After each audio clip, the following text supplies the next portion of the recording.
ragazzi, eccoci. Oggi ci troviamo sul lago di Garda. Abbiamo deciso di assaporare un po' questi primi tepori di primavera e cosa c'è di meglio che venire appunto sul lago di Garda. La nostra destinazione adesso è il sentiero del Ventrar. Siamo partiti dal passo San Valentino, che è poco sotto il monte altissimo di Nago, che ci troviamo di qua, e adesso appunto seguiamo il sentiero del Ventrar. In questo momento ci troviamo a Bocca Navene e qua c'è anche il suo omonimo rifugio, attualmente chiuso, e dalla parte opposta ovviamente il lago di Garda, si vede il limone sul Garda. Abbiamo una panoramica sulle Orobie, in lontananza anche l'Adamello, solo che oggi c'è un po' di foschia, quindi non si vede benissimo l'intero gruppo. Ci troviamo proprio al confine tra Veneto e Trentino Alto Adige.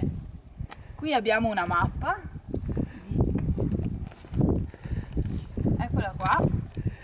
Noi ci troviamo esattamente qui a Bocca di Navene. Siamo partiti dal passo San Valentino. Siamo risaliti su un sentiero in mezzo al bosco. Adesso ci dirigiamo comunque verso questo sentierino qui.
Mai usare i ramponcini in montagna. Noi oggi abbiamo fatto un'eccezione perché comunque sono brevi tratti e i sentieri non sono comunque ripidi, quindi non hai pendenze elevate da fare, e ecco, il ramponcino in questo caso può essere molto utile, anche se c'erano alcuni passaggetti che oggettivamente hai rimpianto i ramponi? Un rampone era la cosa giusta, però mi raccomando, utilizzate correttamente i ramponi e i ramponcini solo veramente per cose semplici dove non avete pendenze elevate, invece i ramponi per tutto il resto.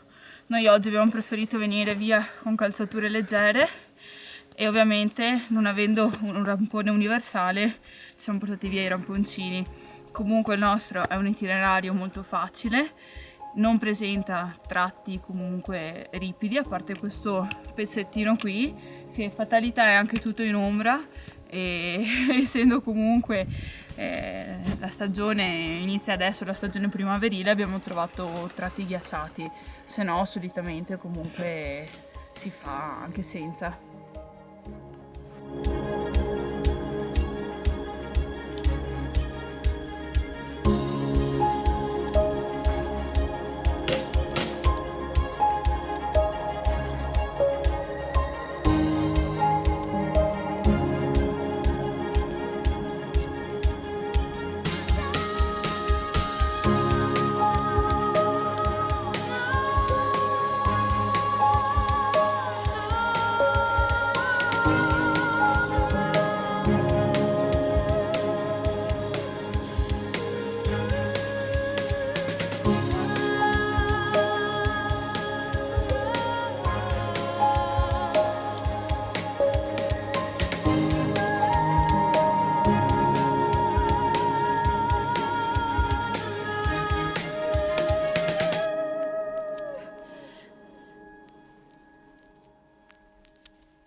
Ma sei caduto prima?